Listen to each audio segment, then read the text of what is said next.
Okey, kita jalan-jalan di Kuala Lumpur, pergi cari makan sambil pergi mencari barang-barang keperluan di Kuala Lumpur di sekitar dengan menggunakan talian transport monorail dan kebanyakannya monorail lah, dan majoritinya saya menggunakan laluan monorail kerana banyak tempat-tempat yang dituju ataupun tempat-tempat yang dituju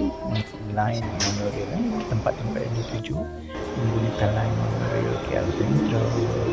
Queen City Mall, Chowkit, itu tempat-tempat yang memang kita pergi dan saya pergi untuk mencari-cari keperluan yang perlu dicari seperti bahan-bahan basah, bahan-bahan kering, macam itulah. Queen City Mall, Medan Tuan Ku, pasar Chowkit, dekat Chowkit, monorail lah, majoriti monorail.